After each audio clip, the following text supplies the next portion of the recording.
Hey guys, so if you didn't know, I recently quit my job to become a full-time cryptocurrency trader and analyst. And I wanted to share with you guys 5 things that I wish someone had told me when I first started trading. And these things are basically game changing when it came to my personal profitability and my general sanity, to be honest. By the way, my name is Jess, and as the name suggests, I'm going to be diving into the world of crypto, trading, and technical analysis. This video obviously isn't financial advice. I don't know anything about you. If you're watching this, I don't know your financial situation, and every single person's financial situation is completely different. I want to put out my opinion and my personal experience with trading. And so if you want to learn and you want to hear anything about, what someone else does, this is the place for it. Okay, so the very first one that I wish someone told me about was risk management. There are a couple rules out there. There's like that 10% rule of like don't invest more than like you're willing to lose, and like don't invest any money that unless you're willing to lose it all, or like, and I think those have their own validity. The way I do it now when I trade, because I'm a day trader, so I try to enter in trades and have them out by the end of the day, or like they usually last a couple hours or at max like a couple days, is I have a set amount that I'm willing to lose. I think if you set out your actual risk and your actual potential reward that you're going to take like profit at your target, and that actual risk has a definitive amount, you can't lose all your money on a trade. And the second thing I think you need to know before you really get started is what kind of trading are you going to be doing. There's like day trading, and then there's intraday trading, there's swing trading, scalp trading, momentum trading. There's a whole bunch of them. You can pull up a list. I'll pull up a list.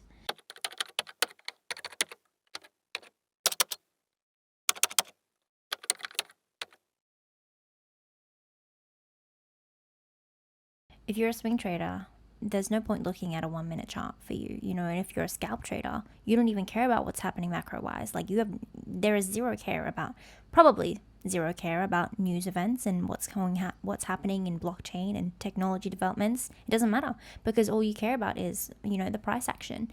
So I think it's really important before you start out to figure out what kind of trading you want to do and what you need to successfully do that. I think that was one of the first mistakes I made, was while I was working full-time, I was trying to do scalp trades, and I'd be like sitting there in the back room of like wherever I was at, like just like on my phone, like, oh my god, I don't know, I can barely even see, I can't even chart, I don't even know what's happening right now, and it would just be the most stressful, unproductive experience ever. Oh my god, okay, it's happening. Everybody stay calm. What's the procedure, everyone? What's the procedure? Stay calm. Wait. Everybody calm down. Yeah, so don't recommend it. Don't do that. I would definitely opt for swing trading, and that means looking at like charts on like a 1 day, 1 week, 4-hour kind of time frame, right? That would probably be more suitable to your circumstances, unless you're just like really good at time management and you can just like do your work and then like quickly. I don't know. I couldn't imagine doing that. But yeah, there you go. There's my second tip. Figure out what kind of trading you can do and what's realistic and what you need to do it. Okay, so you've got your risk management. So how much can you lose, or how much are you willing to lose? Number 2 is what kind of trading you're going to do. You figured that out. And number 3, I would say, is the most important for me. It's been the most game changing after I figured out those first 2, was keep a trading journal. And I mean, it could be on paper. I don't really see how you could do that, but mine's on my computer. And basically every time I identify a trade setup, so like I've got my entry point marked out and my like take profit area, my stop loss, and like the structures that I've marked out, the indicators that I've used for confirmation. When I have that, I take a screenshot, let it play out, take a screenshot of the results, whether that's a profit or a loss, and pop that into like a journal, like a Word document or a OneNote or etc. And just write down like, what did I actually think? Why did I actually think this was going to happen? And what I could have done better, because even if it's a perfectly profitable trade, like you've made, etc. amount of percentage profit, it doesn't mean that it was a good trade. And you might make the same trade at the exact same setup, and you'll learn pretty quickly that like that was actually not a good trade, and it's not a profitable way to look for entries. And then obviously your results, you can see like what's going well and what's not going well.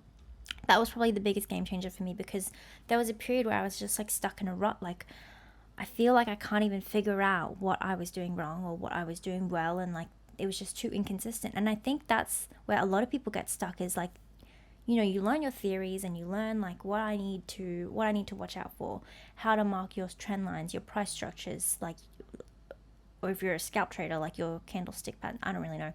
Anyways, you've marked out all that stuff, and then you just get kind of stuck and you don't know what you're doing right and what you're doing wrong, and there's no one there to help you. You know, obviously it's a completely self-directed activity.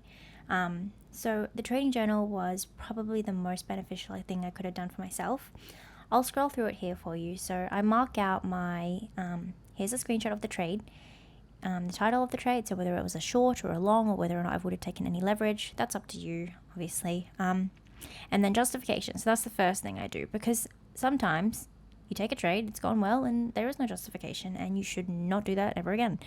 So unless you can identify after the fact, so this is after the results, after the fact, what made you think that it was going to do this, right? What confirmation did you look for? You know, what trend line is it following? Is there, you know, proper momentum or volume and etc., right?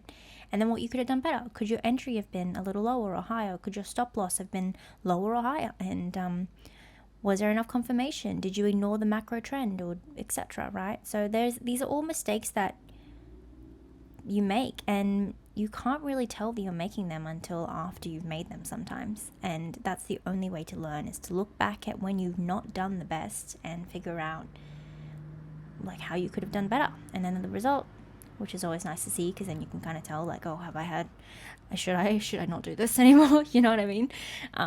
Or is this going really well, and am I actually learning? So yeah, I think that's a really, really beneficial thing to do.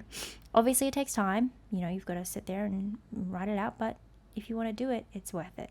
Number 4 is identify your personal trading strategy. And I think a lot of people, like across like different types of trading, are going to have pretty similar like trading strategies. For example, my personal one is, first I look for a structural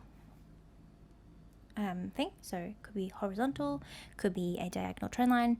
If it's diagonal, I need to confirm it with a horizontal trend line. And then, you know, lagging indicators. What lagging indicators are telling me? What are the leading indicators telling me? Volume, momentum, and what else was there? Just those two, actually. Volume and momentum. I look for those two, and to make sure that they're actually confirming what I think is going to happen, because it's like, you know, the price is going up, but momentum's going down. What does that tell me? Is it going to keep going up? I don't think so. You know what I mean? So pick your trading strategy after you've had enough practice and after you know what you're looking for, and set it out so that when you look at a chart, you know exactly what you're going to do and exactly what you're going to look for, and you're not going to get overwhelmed, you know, especially because there's like hundreds and thousands of like cryptocurrency coins/tokens out there, you know. So that would be my 4th tip, is to pick what you're going to do and what you're going to do every time, so you're not constantly overwhelmed and like confused. Okay, so now we've got our risk management strategy, we've got what type of trading we're going to do, we're learning from the journal, and we've identified our personal trading strategy. So everything should be good, right? We should be set. Wrong.